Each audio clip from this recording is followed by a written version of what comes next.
बहुजन समाज के हित की सरकार बनाने का मौका मिल रहा है। ऐसे मौके पर मैं आपके सामने मौके से संबंधित कुछ बातें कहना चाहूँगा। साथियों, चुनाव तो आप लोगों ने पहले भी बहुत से लड़े हैं। रिपब्लिकन पार्टी के माध्यम से लंबे अरसे से आप लोग चुनाव लड़ते आए हैं और किस लिए आप लोग चुनाव लड़ते हैं ये भी आप लोगों को जानकारी है। किस मूवमेंट को आप लोगों को चलाना है, आप लोगों ने चलाने की कोशिश की है, ये भी जानकारी है। नागपुर को बाबा साहब अम्बेडकर की कर्मभूमि कहते हैं, तो ऐसे लोगों की क्या जिम्मेवारी है इसकी भी आप लोगों को जानकारी है। आप लोगों ने वो जिम्मेवारी कितनी निभाई है इसकी भी आप लोगों को जानकारी है और मुझे भी जानकारी है। तो इस सारी जानकारी के बाद आज मैं आप लोगों के बीच में ऐसे मौके पर आया हूं, आप लोगों को अपने ऊपर भरोसा कायम कराने के लिए आप लोगों के बीच में आया हूं। आप लोग जानकार लोग हैं, हर प्रकार से जानकार लोग हैं, लेकिन जानते हुए भी अपनी जिम्मेवारी को आज तक उस पैमाने पर नहीं निभा पाए हैं जिस पैमाने पर निभाना चाहिए था। ये काम अभी बाकी है। जानकारी का काम तो बहुत कुछ हो चुका है। मैं आज अमरावती की तरफ से आते वक्त, आरवी की तरफ से आते वक्त जब मैं रिजर्व बैंक के पास से गुजर रहा था तो मैंने अपने साथी से, उबाले से पूछा कि इधर कुछ हमारे पुराने साथी थे जो मुझे अच्छी तरह से जानते हैं, मैं भी जानता हूं, वो अध्ययन मंडल चला रहे थे। अभी भी वो अध्ययन कर रहे हैं। क्या अध्ययन उनका खत्म हुआ है, संपला है या नहीं संपला है? अगर अध्ययन संपला है तो फिर काम शुरू हो जाना चाहिए। अध्ययन तो बहुत हो गया है। अध्ययन किसी मकसद के लिए किया जाता है, अध्ययन ही एक मकसद बन के ना रह जाए। मुझे ऐसा लगा है कि जो सूझबूझ वाले पढ़े लिखे लोग हैं नागपुर के, जिनकी बड़ी जिम्मेवारी थी कुछ करने की, वो अध्ययन करके ही घर में बैठ गए हैं। जब कुछ पैसा इकट्ठा हो जाता है तो सोचते हैं कि एक खोली और बना लो। अध्ययन करने के बाद खोली बनाना, तो भाई खोली बनाने के लिए क्या ध्यान की जरूरत है? खोली बनाने के लिए एक खोली और बन जाए, एक बच्चे को और आगे बढ़ा दें, तो इसके लिए ज्यादा अध्ययन की जरूरत नहीं है। अध्ययन इसलिए किया जाता है कि अध्ययन करके, जानकारी हासिल करके, ज्ञान हासिल करके उसका किसी मकसद को पूरा करने के लिए इस्तेमाल किया जाए। इसलिए मैं नागपुर के जानकार साथियों से कहना चाहता हूं कि जो मकसद आप लोगों के सामने है, जिस मकसद को पूरा करने की आप लोगों की जिम्मेवारी है, वो मकसद अभी अधूरा है, पूरा नहीं हुआ है। मैं नागपुर में तो बाद में आया, पूना पहले पहुंचा। जब 1960 के लगभग मैं पूना में था तो उस वक़्त तो मुझे इतनी जानकारी नहीं थी, इतनी दिलचस्पी भी नहीं थी।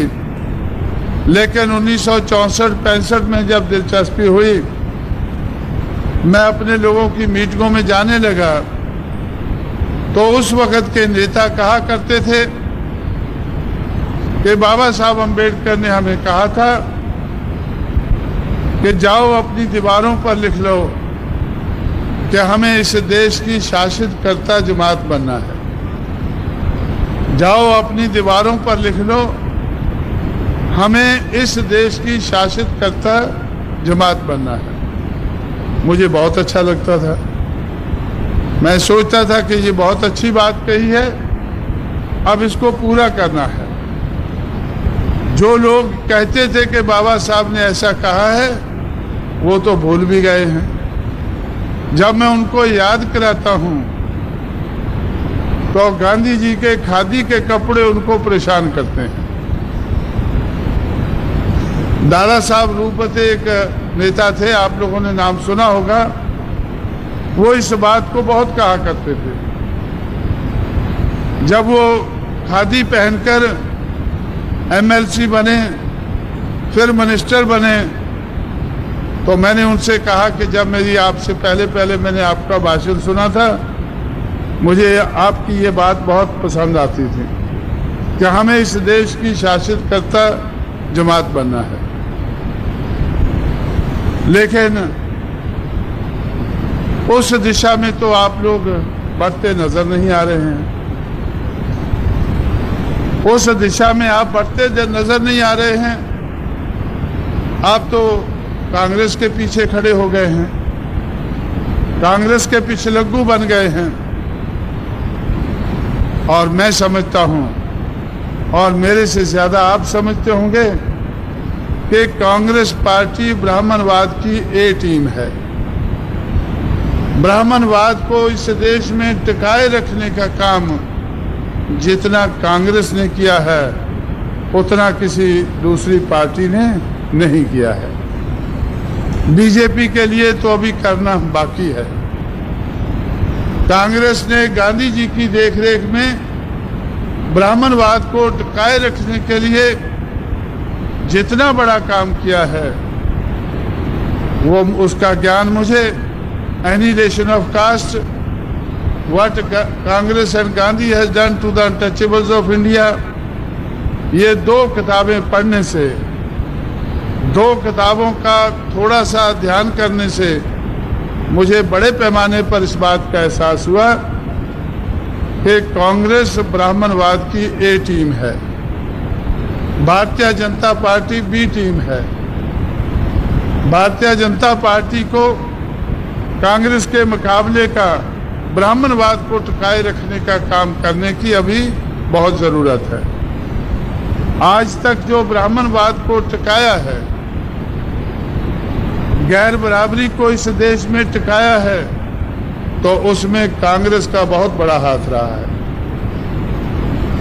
कांग्रेस के पीछे अगर बाबा साहब अम्बेडकर को मानने वाले लोग खड़े हो जाएं, तो कांग्रेस मजबूत होती है।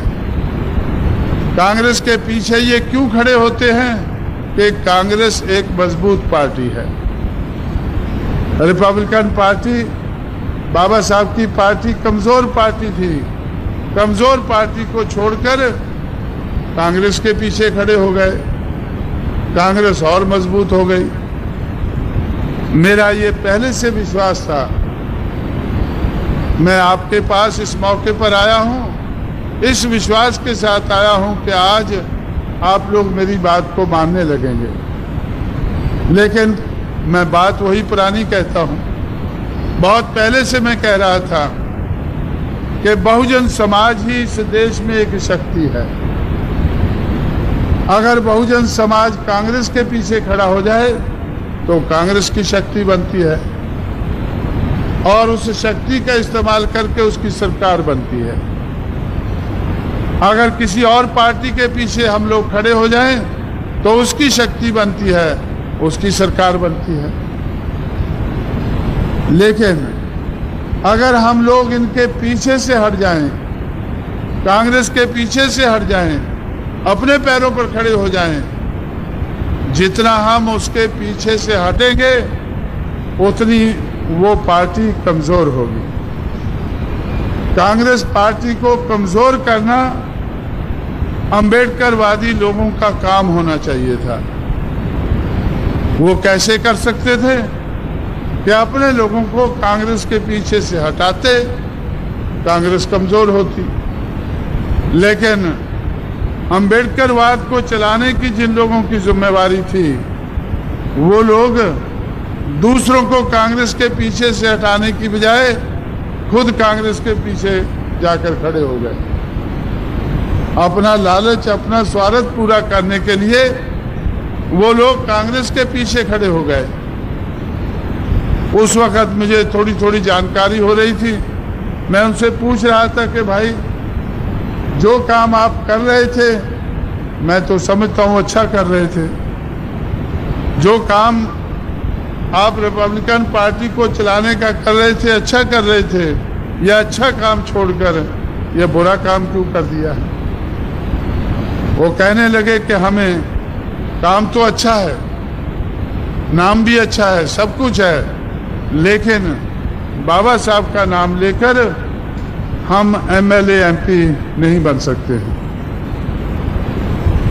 फुले शाहू अंबेडकर का नाम लेकर हम लोग एमएलए एमपी नहीं बन सकते हैं।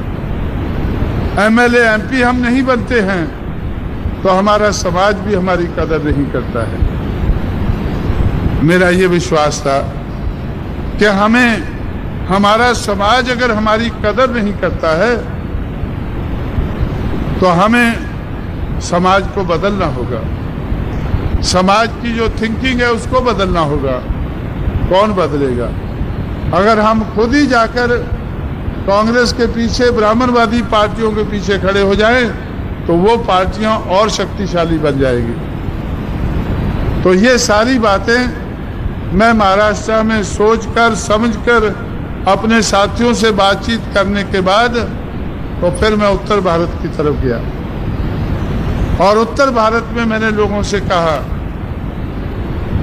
ऐसे लोग जो बाबा साहब अंबेडकर को नहीं जानते थे, फुले शाहू को जानने का तो सवाल ही पैदा नहीं होता था, ऐसे लोगों से जानकर मैंने कहा, और खास करके जो बाबा साहब अंबेडकर को जिस क्षेत्र में लोग जानते थे, मैं उस क्षेत्र से जल्दी से गाड़ी पकड़कर आगे निकल जाता था कि इधर जानकार लोग हैं, इनसे मगजमारी करना अच्छी बात नहीं। जानकार लोगों को तो मैं छोड़कर महाराष्ट्र से आया हूँ। अगर महाराष्ट्र से चलकर मैं मौर्य के क्षेत्र में चला गया, संघप्रिया गौतम के क्षेत्र में चला गया, जिन लोगों के हमारे साथी ने अभी नाम लिए हैं, उन क्षेत्रों में से मैं जल्दी से आगे बढ़ जाता था।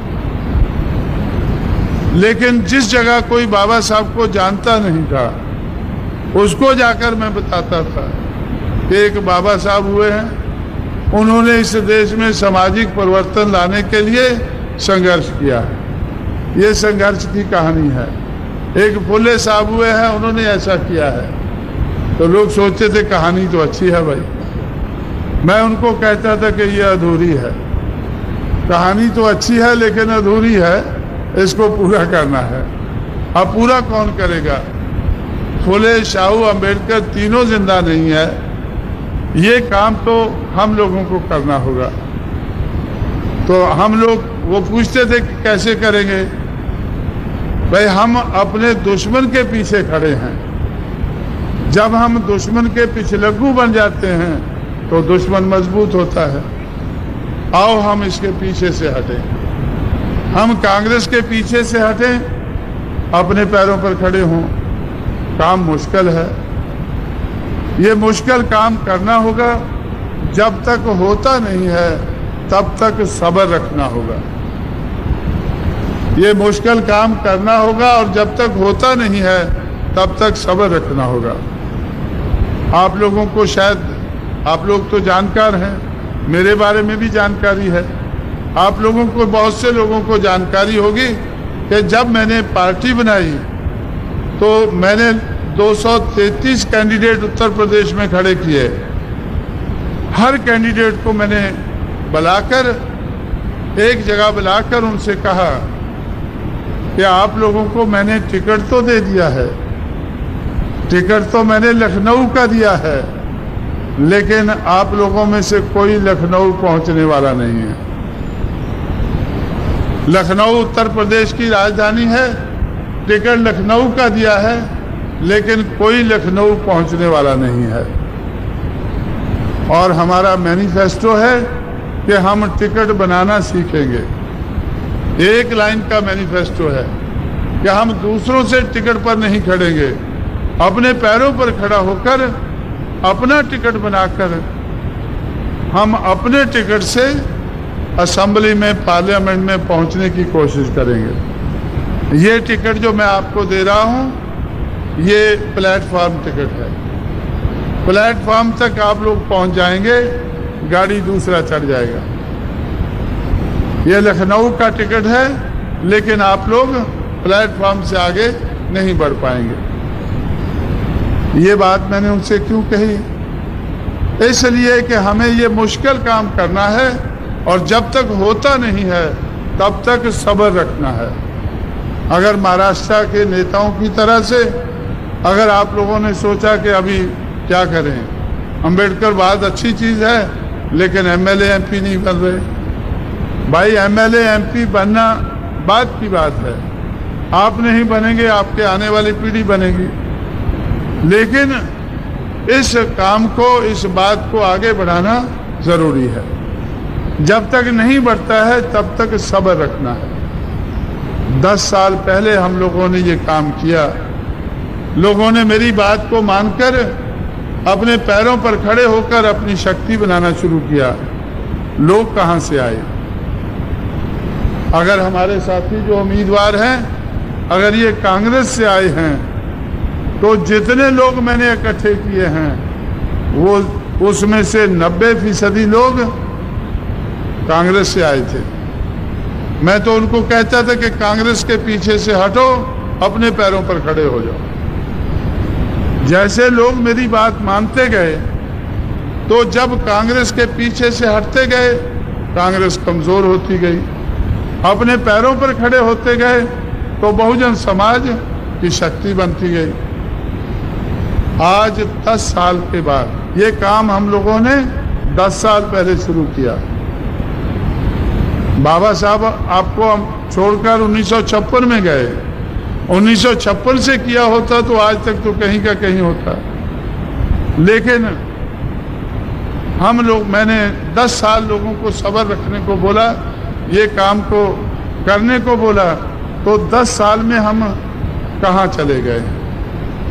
10 साल पहले कांग्रेस की सरकार हुआ करती थी, एनडी तिवारी मुख्यमंत्री थे। एनडी तिवारी मुख्यमंत्री होते थे कांग्रेस के, दिल्ली में कांग्रेस की सरकार थी।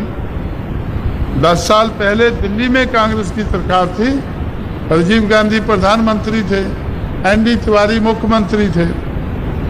लेकिन आज जब हम लोगों ने उत्तर प्रदेश में गंगा जमुना की धरती में हम लोगों ने कांग्रेस के पीछे से हटकर अपने पैरों पर खड़ने का काम शुरू किया, तो आहिस्ता आहिस्ता हमारी ताकत बढ़ती गई, कांग्रेस की ताकत कम होती गई।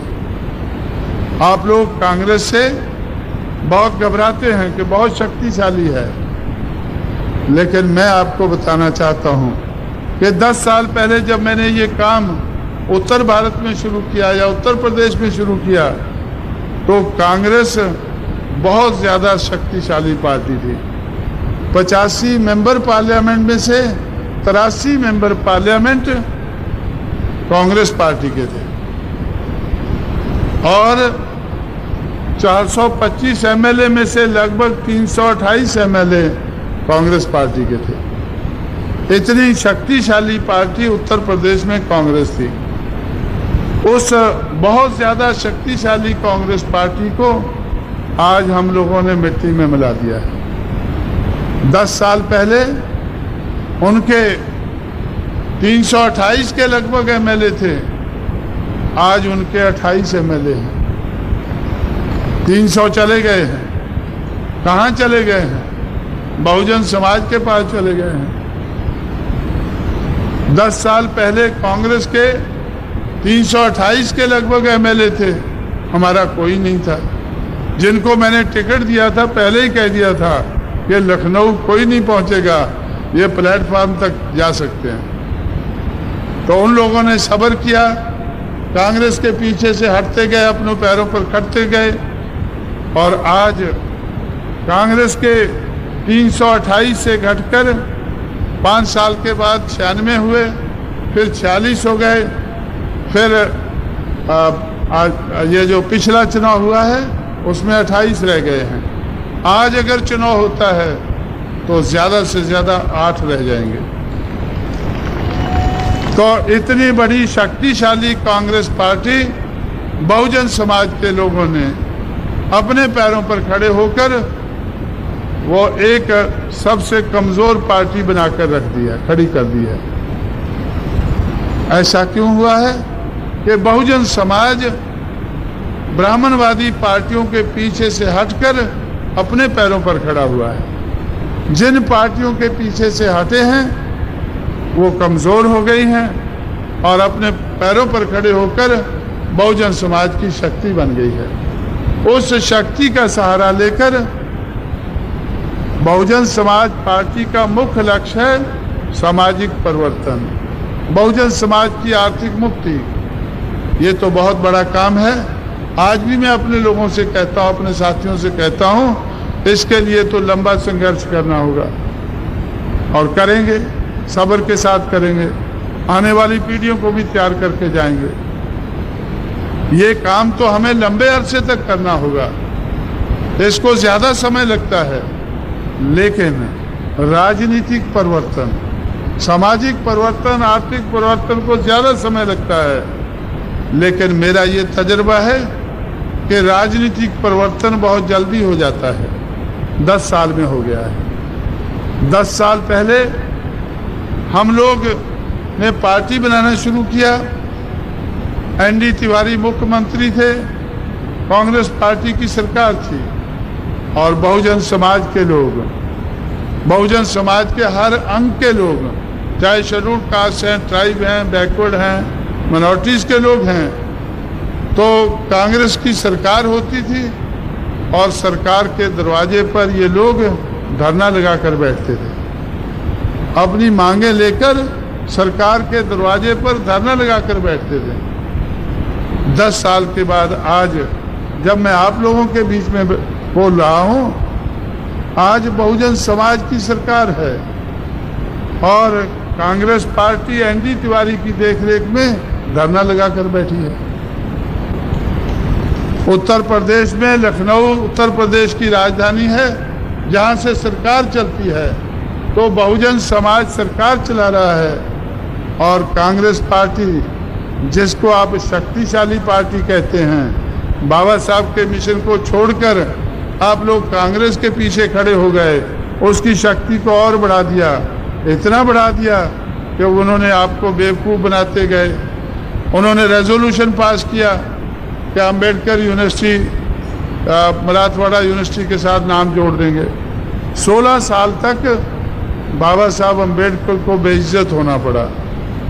आप लोग कुछ नहीं कर पाए, चिल्लाते रहे, लेकिन वो नाम का परिवर्तन नहीं करा पाए। क्यों नहीं करा पाए? क्योंकि आप लोगों ने अपने आप को कमज़ोर कर लिया।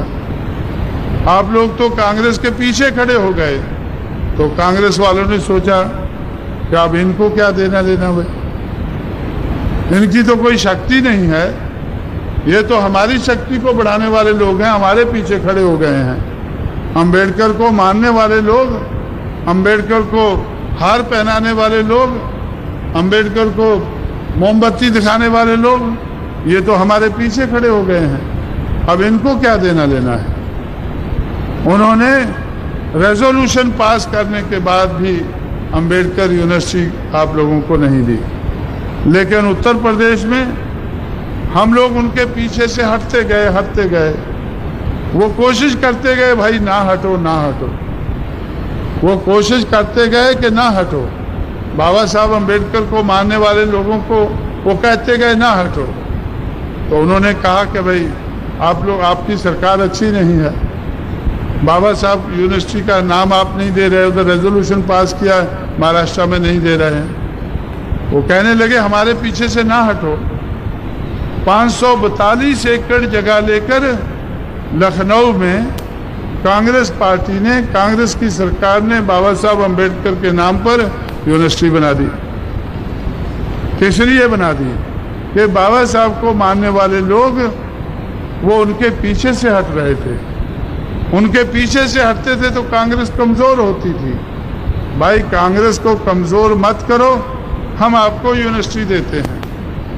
अब इधर बाबा साहब को मानने वाले लोग वो आहिस्ता आहिस्ता करके बाबा साहब की मूवमेंट को छोड़कर कांग्रेस के पीछे खड़े हो गए और फिर मांगते हैं कि भाई बाबा साहब का यूनिवर्सिटी दे दो। यूनिवर्सिटी क्यों नहीं मिली? क्योंकि आप लोगों ने कांग्रेस को मजबूत किया। लखनऊ में बिना मांगे यूनिवर्सिटी मिली क्योंकि हम लोगों ने कांग्रेस के पीछे से हटकर कांग्रेस को कमजोर किया। जब कांग्रेस कमजोर होने लगी तो तब उन्होंने, उनकी मजबूरी से उनको ये काम करना पड़ा। तो इस किस्म का परिवर्तन उत्तर भारत में क्यों हुआ कि हम लोग कांग्रेस के पीछे से हटकर, ब्राह्मणवादी पार्टियों के पीछे से हटकर अपने पैरों पर खड़े होकर अपनी शक्ति बना के आज हम लोग सरकार चला रहे हैं। एमएलए बनते हैं, एमपी बनते हैं और मंत्री बनते हैं, सरकारें बनती है। ये बात मैं क्यों कह रहा हूँ कि जब मैं महाराष्ट्र छोड़कर गया था तो उस वक़्त बाबा साहब अम्बेडकर के मिशन को छोड़कर लोग कांग्रेस पार्टी के पीछे जाकर खड़े हो रहे थे, दूसरी पार्टियों में जा रहे थे। क्यों जा रहे थे? जब मैं उनसे पूछता था क्यों जा रहे थे, कि बाबा साहब का मिशन तो अच्छा है लेकिन बाबा का नाम लेकर हम एमएलए एमपी नहीं बन सकते हैं। मैं आपसे क्यों कह रहा हूँ ये बात कि हम एमएलए एमपी बन सकते हैं। हमारे इलाका इधर बीच में बैठे हैं इधर, तो पहली बार हम लोगों ने ये जो हाथी को श्वाले खेल से हैं, श्वाले खेल के जलंधर डिस्ट्रिक्ट से ये चुनकर आए। श्वाले की पहाड़ियाँ हैं, उधर हाथी घूम रहा था। जो हाथी महाराष्ट्र से भगाया आप लोगों ने उधर घूम रहा था, तो हमने इलाका को चुनकर लाए और ये हाथी पकड़कर दिल्ली आ गया। रास्ते में हरियाणा है तो उधर भी अभी हाथी है, उत्तर प्रदेश में है, मध्य प्रदेश में है, अब मध्य प्रदेश से लगा हुआ नागपुर है, इधर भी हाथी आ सकता है अगर आप लोग यही रास्ता अपनाएं कि आप लोग अपने पैरों पर खड़े होकर अपनी शक्ति बनाकर, बहुजन समाज की शक्ति बनाकर। बहुजन समाज क्या है? बहुजन समाज कोई एक दो जाति का नहीं है, उन सारी जातियों का है, उन सारी 6000 जातियों का है जिनको ब्राह्मणवाद ने गिराया है, अपमानित किया है, नुकसान पहुंचाया है और पिछड़ा किया है। किसी को कम, किसी को ज्यादा। हमारे साथी जो उम्मीदवार हैं ये ओबीसी के हैं, इनको कम अपमानित किया है, आप लोगों को ज्यादा किया होगा, किसी को और ज्यादा किया होगा।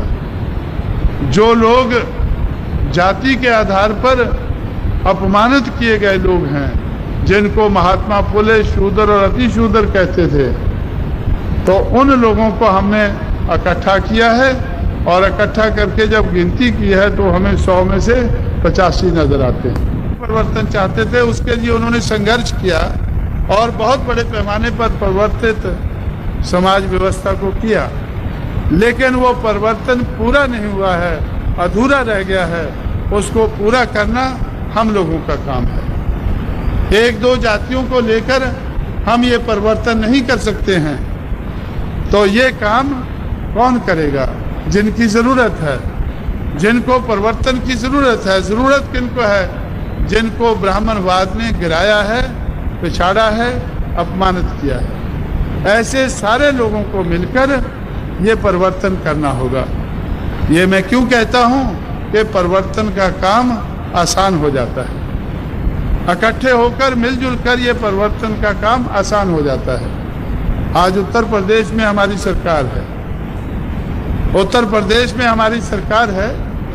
बहुजन समाज पार्टी का अध्यक्ष जंग बहादुर पटेल है।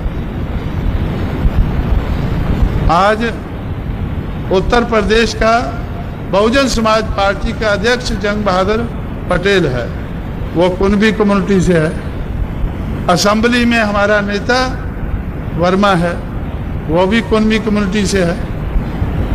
जिन शेड्यूल्ड कास्ट के लोगों ने उनको अपना एक एक वोट देकर आगे बढ़ाया है, उनको कोई एतराज नहीं है, उन लोगों को कोई एतराज नहीं है। आज उत्तर प्रदेश में हमारी सरकार है और चमार कम्युनिटी ने 95% वोट चमार कम्युनिटी ने दिया है और चमार कम्युनिटी सबसे बड़ी कम्युनिटी है। कुणबी कम्युनिटी उसके मुकाबले में बहुत छोटी है, यादव छोटी है, हर कम्युनिटी उसके मुकाबले में छोटी है। जो सबसे बड़ी कम्युनिटी है उस कम्युनिटी ने 95% बीएसपी को हर उम्मीदवार को वोट दिया है और खुद भी वो 23 एमएलए बनकर आए हैं। और कांग्रेस पार्टी का अध्यक्ष चमार कम्युनिटी का था। जिस दिन से मैंने ये काम शुरू किया तो कांग्रेस पार्टी ने चमारों को और बढ़ावा दिया हमारी मूवमेंट को रोकने के लिए।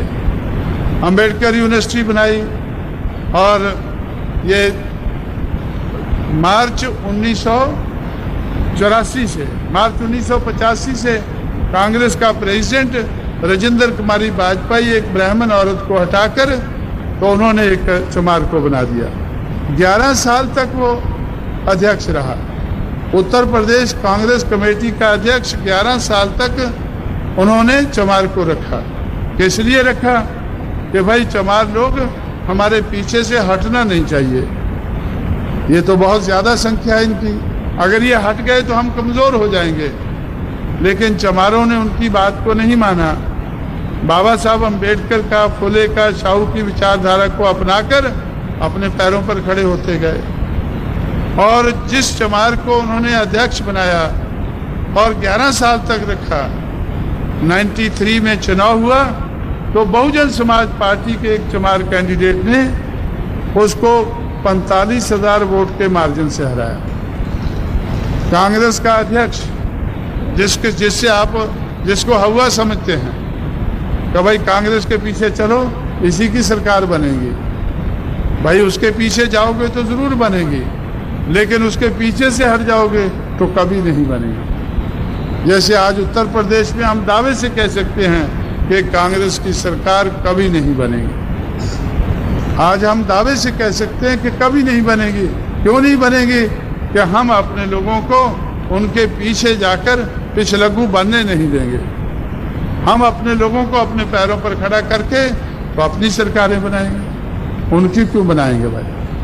तो ऐसी कांग्रेस पार्टी जिसको आप बहुत शक्तिशाली पार्टी समझते हैं, आज हम लोगों ने उसको मिट्टी में मिला दिया है।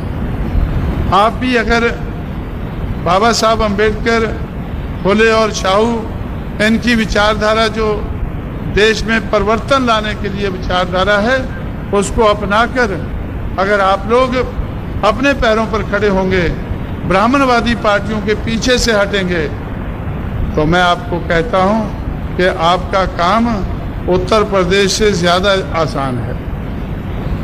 हमारे साथी अभी बता रहे थे कि उत्तर प्रदेश में तो बहुत ज़्यादा अंधविश्वास था, ब्राह्मणवाद का बहुत बोलबाला था, ब्राह्मणवाद का उधर बहुत बोलबाला था। लेकिन आज इतना ज़्यादा उन लोगों ने अपने पैरों पर खड़े होकर परिवर्तन किया है। वो बोलबाला क्यों था? कि ब्राह्मणवाद को बनाने वाले जो ऋषि मुनि है, उत्तर प्रदेश उनकी धरती है, गंगा जमुना की धरती है। महाराष्ट्र में तो काम बहुत आसान है। महाराष्ट्र में ना कोई ऋषि हुआ है ना मुनि हुआ है, महाराष्ट्र में तो संत महात्मा हुए हैं। तो संत महात्मा की धरती में ये काम आसान है। गंगा जमुना जहाँ हमारे लोग लुटने के लिए लाखों में जाते हैं, ऐसे कोई नदी भी नहीं है। इधर तो गोदावरी है या कृष्णा है, जो दो नदियां बड़ी मैं जानता हूँ, एक गोदावरी एक कृष्णा है। बहुत कम लुटाई होती है उधर। गंगा और जमुना के मुकाबले में बहुत कम लुटाई होती है। और जो साधु संत है या संत महात्मा, उन्होंने भी इतना नुकसान नहीं किया इंसान का जितना ऋषि मुनियों ने किया है। तो ऋषि मुनियों की धरती में, गंगा जमुना की धरती में ये काम मुश्किल था, लेकिन महाराष्ट्र में ये काम आसान है। और फिर ये काम करने के लिए गंगा जमुना की धरती में किसी ने उनको तैयार नहीं किया। ये काम करने के लिए, परिवर्तन का काम करने के लिए, आप लोगों को तैयार करने के लिए फुले शाहू अम्बेडकर 3 महापुरुष पैदा हुए। 1848 से लेकर 1956 तक 108 साल लंबा संघर्ष किया उन्होंने, एक विचारधारा दी। तो इसलिए आपका काम बहुत ज़्यादा आसान है। और लेकिन अगर आप लोग उनसे सबक नहीं सीखेंगे, मैं आपको कहना चाहता हूं कि बाबा साहब अम्बेडकर को 16 साल तक अपमानित क्यों होना पड़ा। महाराष्ट्र की असेंबली में रेजोल्यूशन पास होने के बाद जो नाम विस्तार हुआ, तो 16 साल क्यों लगे? इसलिए लगे कि महाराष्ट्र में कारोबार ब्राह्मणवाद के आधार पर चलता था, गांधीवाद के आधार पर चलता था। अगर फुले और शाहू का मिशन चलता तो बाबा साहब को अपमान न होना पड़ता, बाबा साहब का मान और सम्मान होता। जैसे शाहू के ज़माने में शाहू महाराज ने खुद बाबा साहब अम्बेडकर का सम्मान किया, तो अगर उनका मिशन चलता रहता, लेकिन उनको मानने वाले लोग गांधी जी के चक्कर में आ गए और ब्राह्मणवाद को चलाने लगे। आज महाराष्ट्र में ब्राह्मणवाद को कौन चला रहा है? जिसको शाहू का मिशन चलाना चाहिए था, फुले का चलाना चाहिए था, वो ब्राह्मणवाद को चला रहा है। उनको देखकर अम्बेडकरवादी भी उनके पीछे लग गए। इसलिए साथियों, मैं आपसे ये कहना चाहूँगा कि आप लोग इस मौके पर, जब राजनीतिक परिवर्तन जल्दी हो सकता है, राजनीतिक परिवर्तन का मौका है, राजनीतिक परिवर्तन जल्दी हो सकता है। जिस देश में एक आदमी का एक वोट है, एक वोट की एक कीमत है, राजनीतिक परिवर्तन वोट के आधार पर, वोट का सही इस्तेमाल करने से जल्दी हो सकता है। उस राजनीतिक परिवर्तन का सहारा लेकर हम लोग सामाजिक परिवर्तन और आर्थिक परिवर्तन को जल्दी ला सकते हैं। इसलिए मैं आप लोगों से इस मौके पर कहने आया हूं कि आप लोगों ने आज तक अपने वोट का सही इस्तेमाल नहीं किया। आप लोगों ने आज तक अपने वोट का सही इस्तेमाल नहीं किया। आप लोग, जो मुझे कुछ सुनने को मिला इधर, आप लोग कहते होंगे कि भाई हम लोग बौद्ध बन गए हैं, हम बौद्ध को वोट देंगे। भाई, आप लोगों ने अपनी जाति को आज तक वोट दिया है, मैं मानता हूँ, बहुत बड़े पैमाने पर दिया है, लेकिन कभी जीत नहीं पाए, कभी जीत नहीं पाए हैं। वोट तो देते रहे हैं। दक्षिण नागपुर में भी आप लोगों ने अपनी जाति के लोगों को हमेशा वोट दिया है, लेकिन जीत नहीं पाए हैं। लेकिन उत्तर भारत में हम लोग क्यों जीत पाते हैं? क्योंकि हम लोग सारे ब्राह्मणवादी मूवमेंट के जो शिकार लोग हैं, जो शूद्र हैं, अति शूद्र हैं, उन सबको इकट्ठा करके उनकी मेजॉरिटी बनाते हैं। तो मेजॉरिटी बनाने से तो आप लोगों को किसी के साथ, किसी की तरफ ताकने की ज़रूरत नहीं है। बहुजन समाज के लोग जब वो बहुजन समाज बना लेते हैं तो जीतने लग जाते हैं, एमएलए एमपी बनने लग जाते हैं, सरकारें बनाने लगते हैं। अभी तक हम लोग 15% से ज़्यादा बहुजन समाज नहीं बना पाए हैं। 85% लोगों को इकट्ठा नहीं कर पाए हैं। 85 की ज़रूरत भी नहीं है। जिस दिन हम इनको 51% इकट्ठा कर देंगे तो सारी पार्टियां एक तरफ होगी और बहुजन समाज पार्टी एक तरफ होगी।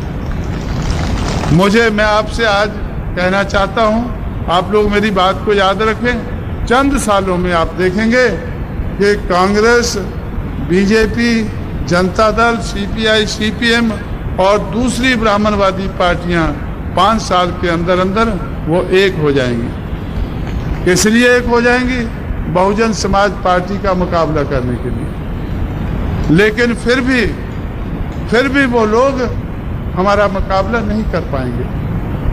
15 वाले लोग 85 का कैसे मुकाबला कर पाएंगे? जब वोट की गिनती होती है तो 15 वाले आज 5 पार्टियों में हैं, 15 वाले 5 पार्टियों में हैं। अगर वो एक हो जाते हैं तो भी वो 85 नहीं बन सकते हैं, 51 नहीं बन सकते हैं। इसलिए तो आप लोगों से मैं ये कहना चाहता हूँ कि आप लोग बहुजन समाज बनाएं, ब्राह्मणवाद के हर शिकारी को आप लोग गले लगाएं। जैसे हमारे साथी ने अभी अभी कहा कि बौद्ध लोगों के साथ धोखा होता है, मुसलमानों के साथ क्या कम होता है? मुसलमानों के साथ क्या कम धोखा होता है? शेड्यूल कास्ट, शेड्यूल ट्राइब के साथ तो सबसे ज्यादा होता है। आप लोग अभी अभी बहुत बने हैं, पहले तो आपके बुजुर्ग तो शेड्यूल कास्ट, शेड्यूल ट्राइब थे, तो उनका शिकार तो ब्राह्मणवाद का शिकार तो बड़े पैमाने पर रहे हैं। तो इसी तरह से तो अगर मुट्ठी भर लोग बौद्ध बनकर रह जाएंगे और अपने ही वोट से कुछ करना चाहेंगे, नहीं कर पाएंगे। बौद्ध भी अगर बनना है तो कम से कम 15-20 करोड़ तो बनने चाहिए। 15-20 करोड़ लोग अगर शेड्यूल कास्ट के ही बन जाएं सारे इंडिया में तो भी 15-20 करोड़ हो जाते हैं। उसके लिए जिस नागपुर में बाबा साहब बौद्ध बने थे, उस नागपुर की बड़ी जिम्मेवारी होती है कि भाई जो मूवमेंट इधर से चली है, चलो उसको देश भर में फैलाएं। लेकिन आप लोग तो इधर ही नहीं चलने दे रहे उसको।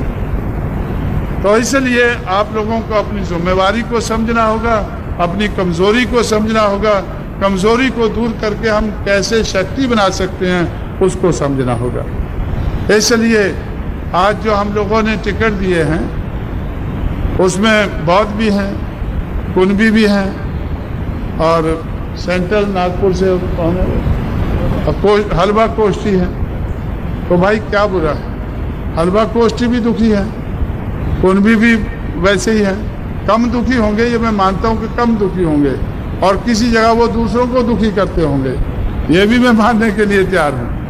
लेकिन तो ऐसा हम एक दूसरे को समझ के, आपस में समझ के हम लोग एक होकर जब आगे बढ़ते हैं, जैसे चमार है तो चमार को यादव बहुत दुखी रखता था और सारे ब्राह्मणवादी लोग यादव को इस्तेमाल करके वो चमार को परेशान करते थे। लेकिन आज यादव और चमार एकजुट होकर ब्राह्मणवाद का बड़े पैमाने पर मुकाबला कर रहे हैं।